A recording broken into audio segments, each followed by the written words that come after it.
there? Yeah. I'm happy to dive in. Screen.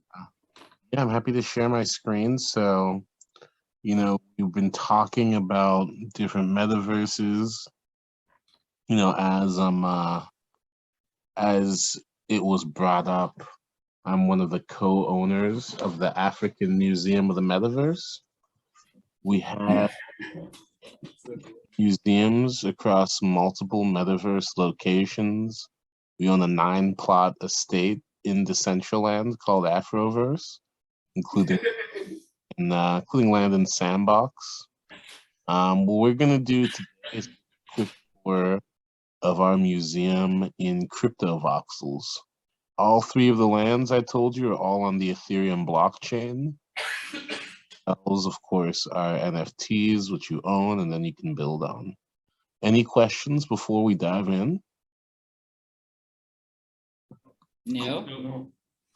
Okay, well, hey, let me go ahead. Let me know if you can see my screen. Yeah. Okay, well, welcome to the African Museum of the Metaverse Cryptovoxels location. This is one, it's accessible on a laptop, on cell phone, even on a VR headset. If you have an Oculus, you can walk around it from that perspective. You'll see, even before we do this, just because you guys are new to Metaverse, this is Cryptovoxels. And so you'll see there's a world map where all of this land is, of course, bought and sold for lots of Ethereum. And so in different worlds, value is based off different things. You'll see that this big land in the middle, origin cities, where the most valuable land is. There's some even land, some plots like really far away. Yeah, and Andromeda and Pluto and Vibes. I actually also own land in Pluto, but that's for another conversation. But this is, you'll notice that we're actually in Seoul. So all the street names are Korean, in case any of you guys are Korean. Yeah, woo. Yeah, exactly. So we're in Seoul. And just to tell you guys about other, you've got like Decentraland, where there will only ever be 80,000 spots in Decentraland. There's 7 billion people on Earth, millions of companies, McDonald's and JP Morgan have bought land there, but there's only ever going to be 80,000 spots, and they're already there. Cryptovoxels is different. Currently, there's only about 7,000 spots. Before, they didn't say how many there were going to be, but actually just a couple months ago, they released that there's, I believe they said 70,000 spots will be the final amount. And so you can, of course, teleport to different places across the metaverse. We also have an African store that's out in Proton where we sell wearables. As you can see, I'm wearing a dashiki, as we speak. And so that's one of the things that we sell, wearables in this world. And I'll give you a quick tour. Does anybody know what these spinning pyramids are? Big test for you guys. Nobody knows. Egyptian pyramids. The Egyptian pyramids. And that makes sense because the African Museum of the Metaverse, right? Yeah. Yeah, wrong. Decentraland, the symbol of Decentraland is these 2 pyramids. And so if you actually click these pyramids, you can exactly teleport to Decentraland. But to your point, it is an African museum, and the fact that they are 2 pyramids does go with the motif, but it takes you to Decentraland. And so here you can see, for example, because these are NFTs, there's about over $60,000 worth of art in here. And so when you click on the art, you can see exactly who owns it, exactly who created it, because it's an NFT. You can actually go to OpenSea. We'll see more about it. This piece, for example, we purchased for about, I believe it was 7.5 ETH. And this is from one of the top African artists. So actually here, you can also, let me move the zoom thing. You can also here click on the tablet and go to the Twitter page and learn more about the artist. Wow. And so let's go back to the museum. We also have TVs on every floor. And so if you click the TV, it'll actually play a video that's a tutorial welcoming you to the museum. I'm not going to play that now. It'll teach you how to play as well as welcoming you to the museum. And then, yeah, I guess on different floors, there's different kinds of art. You know, here we have the ETH domains, which is where we have Ethereum, .eth. Do you guys know about .eths? No. What's that? Musk's? Elon Musk? No. So .eth, if you see here, while these are loading, it says Ashanti.eth. So you know how when the internet started, everybody started scrambling to get all the website names. And if you owned like bob.com, you'd have lots of money today, right? Yes. So Ethereum is its own kind of new internet, right? That's why it's, you know, that's kind of the value of Ethereum. That's why it's apps on it. And so you can have your own unique addresses on Ethereum at .eth. And so, for example, if you look at like beer.eth, do you guys know about beer.eth? Beer.eth was owned by someone. Budweiser bought it for about $100,000 or 30 Ethereum. Because, and now when you go to their Wikipedia page, they're beer.eth. You know, because .eth is like the next kind of wave. And so we, for example, last year bought a bunch of African .eth, so like Ashanti.eth, you know, West Africa.eth, you know, Igbo, Zulu, Swahili. So a bunch of these different kind of African ones are here. And then there's also lots of art. I don't know if we need to go through all the floors, but you'll see for these different arts, I mean, some of these are part of different projects, like this one, just from the kind of Faces project. And like this is an NFT. You'll notice that one we bought those $30,000 is only one. This one, for example, has 10, I believe, up for sale. So there's 10 owners, 10 different people own the 10 different pieces, and it's selling for about $1,000 per. And this is like a whole, you know, it's a Kenyan artist. They basically worked with different emotions and made 5, 10, or 1 of each, all according to some kind of different schedule. There's different types, but each one actually ties with a charity. So for example, this one gives 30% of sales to a free suicide hotline in Kenya. Because this is digital art, artists can set up things where even if I sell this for 10 times the price, the artist will still get 2%, right? Because it used to be, if I'm an artist, some collector buys my art for $10, then 10 years later sells it for $1 million, and I get nothing. But because these are NFTs and you're coding this art, you can actually say, hey, in the event this is sold to someone else and you make a lot of profit, me as a creator still makes money. And there's nothing like a, you know, like a record agency or any middlemen, right? I have a question. Cool. About NFTs. So if I were to create some art, how would I tie that to the blockchain? Would I need to buy Ethereum in order to, I guess, associate that bit with the art, or how does that work? Yeah, what you do is you get a wallet. And so, for example, the reason I'm logged in here, the way I logged into this, do you notice that OX444E2?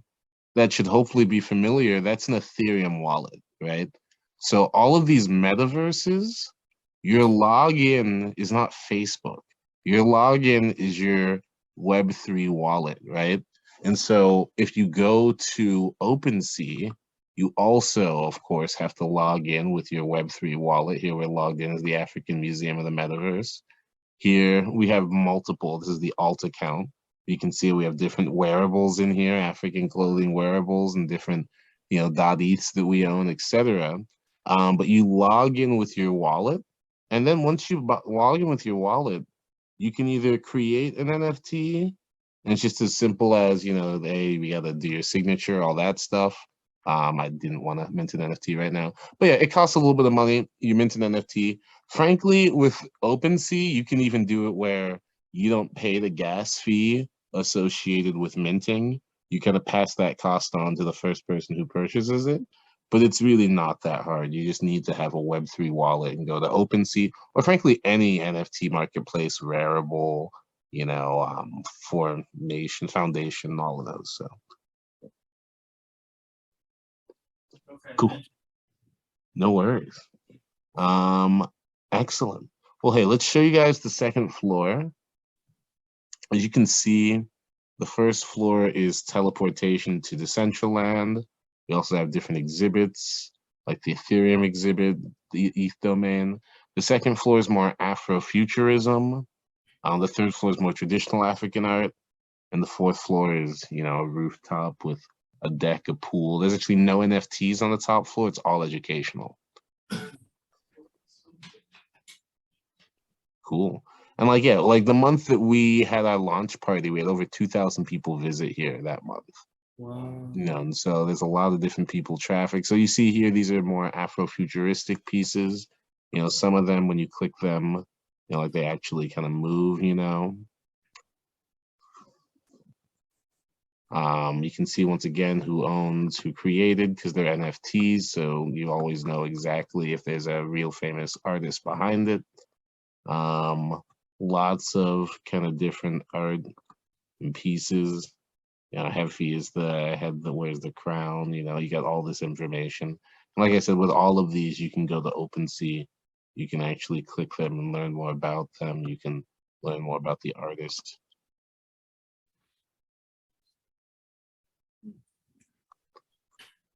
Excellent. And then let me show you the, I don't know if you read. Yeah, what's up? No, there's the Nigerian one with help on it. Yes, yes, yes. So this, for example, is actually, and that's Burna Boy actually up here. But yeah, this is it's, you guys know about profile picture projects, PFPs? It's like the apes. So this is one called Afro Droids. You'll see it's a pretty successful project. Over 464 Ethereum has been traded, right? And one Ethereum's $3,000, right? And over 12,000, I mean 3,700, like this has been traded a lot, right? And so there's all these different ones. You'll notice some of them say help, some of them have the hat, but you know, so we snagged, of course, one that has the African hat, the Nigerian shirt, and help. And that's the one we have in the museum. So good eye. I have another question. What? Yep. So I see the value of having the metaverse. You kind of have a bit more. You prevent the risk of things just multiplying, and you can actually have a proper market in an Ethereum-based metaverse. But you know, Facebook is creating their own metaverse that's, I suppose, not based off of the blockchain. I was wondering what your thoughts were on that, because with something like that, I feel like you can create something like this without like NFTs and stuff, right? If I have a proper grasp of how the metaverse works, I'm still figuring it out. But I was wondering what your thoughts were on that. Yeah, yeah. I mean, once again, a lot of these things are super early, right? But I think the way to think about it is like the whole like what the blockchain does, right? At the high level is allow you to do transactions and work with third parties without the necessity of a middleman, right? And so like, I mean, if you even look at you could even look at the Facebook, like the Meta fees. Yeah, right here, Meta Chain plans to charge up to 50% fees for transactions, right? And so, like, if you build things in Facebook's metaverse and it makes money, Meta's making money. Here, I literally bought the land here. Like, you can do whatever you want. You know what I mean? Like, it's just a whole different ethos. You know, it's like owning a home versus going to like Disneyland, right? Or like versus visiting someone's home, right? And so, I mean, at the end of the day, we already live more than half our lives in the digital world. It's not even immersive yet. So once these technologies become more immersive, we're definitely going to be spending more and more time in the digital world. And that's going to be on platforms built by Facebook and the big companies. But there's definitely a space, I believe at least, for a decentralized community run world that's kind of not, you know, run by a massive company. and doesn't need to be because the technology exists to. I mean, we're literally in a metaverse right now that's on the Ethereum blockchain, right? Okay, thank you. Cool. Yeah, so this is more traditional African art. If you guys ever do visit, once again, you can feel free to visit at any point in time. You can just Google African Museum in the Metaverse. There's no food. We need food.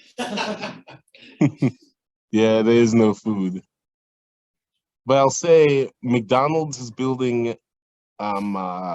stores in Decentraland where you can go to their metaverse location and order food to your house in the real world. So they're doing some things. So yeah, there's more art here. I guess the last thing I'll show you guys, we'll even fly just so you guys can. Of course, there's no physics. So in the fly, of course, you don't need to walk. And so here we have kind of different African, kind of some different leaders from the continent. If you click the picture, it actually takes you to the Wikipedia page because these are not NFTs. It's just kind of art. And, you know, here you can see, you know, more of this world. So I guess one thing I'll do just to show you teleporting in these worlds, I'll go to the other land we own, which is the African store on Proton. And so here, that's how quickly we can get over here. And then you'll see we can just kind of fly around this world, see the different things people have created. It's very early, but like people are already creating some pretty fascinating things in these worlds. I have a question. Yeah. Why are the graphics so pixelated? It looks like Minecraft. Yeah. That's the style that they have here. It's a voxel. If you know this, Decentraland is a very different style.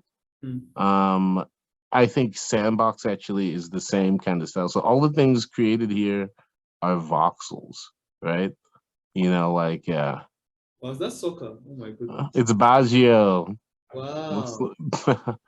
But it's a bar. And there's no use case for having a bar in the metaverse. Yet someone paid thousands of dollars to create this whole thing. So I just say don't sleep on this stuff because there's places and worlds being created here where it's really not going to be into the 2030s when there's generally acceptable technology to make use of all of this stuff. So another question is, who is managing like these worlds then? Because the blockchain, from my understanding, like it's, I guess, not owned by a specific company, right? It's throughout many servers and computers, but you know, there needs to be certain servers that, I guess, render this world, for example, right? And who's responsible for that? Oh yeah, there's different groups. I mean, this one's weird.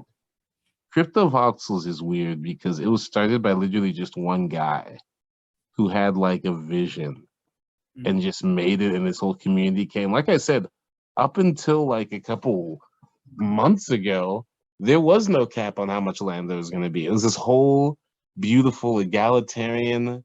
They were saying like, if the world has 7 billion people, why does your metaverse only have 100,000? You know, like it was a really interesting way of thinking about it.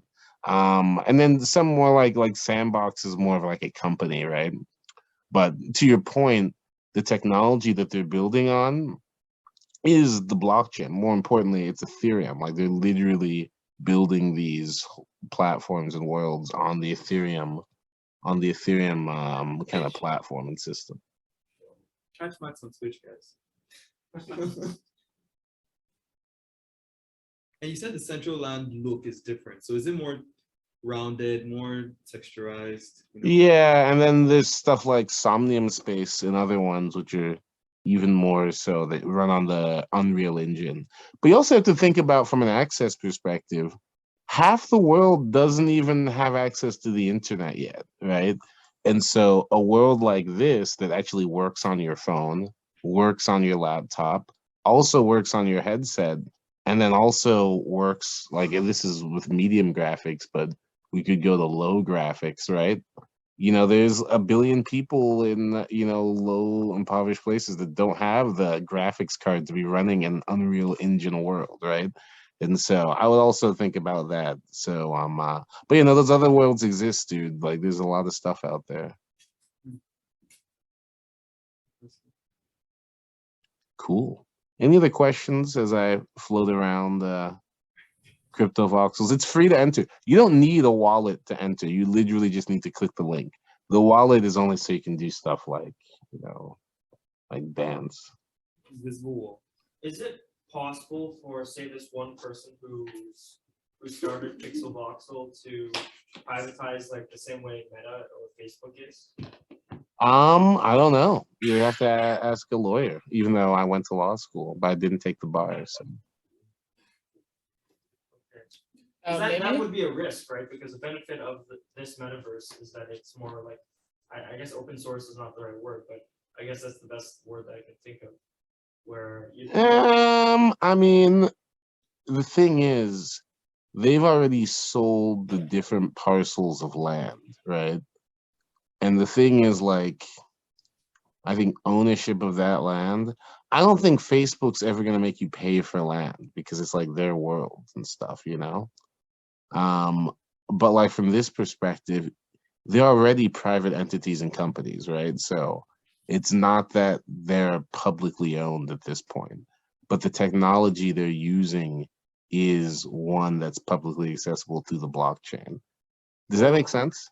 okay, I think, yeah, I think I understand where, I think I misunderstood then. Pixelvoxels is a company that took a bunch of land and created, I guess, a place for people to build their own things in, right? Yeah, I mean, they basically built all of this, right? You know, and like I said, they're gonna be releasing over 60,000 more plots of land, right? And so like, I mean, Decentraland and Sandbox are more like, hey, this is everything from the start. This used to be like that, like OG Cryptovoxels was just Origin City. That's why Origin City's so expensive, because this was the OG. But then they made it into islands all around it, right? So they got sold and all this stuff. And they're continuing to expand, and so. Is Pixelvoxels the most popular and dominant, I guess, Ethereum? I think it's the most accessible. I mean, Decentraland's big, Sandbox is big, but I don't. If I had those numbers, I'd have a different job. maybe Yes. it's too late here. Can you give a conclusion? No worries, no worries. I would only say visit the African Museum of the Metaverse. Just give us a Google and hop in. There's nothing to it but to do it. It's easy to talk about this stuff, but get a MetaMask, log in, do the stuff. Okay, awesome. Alright, thank you Yeah. very much. Okay, thank you. Okay.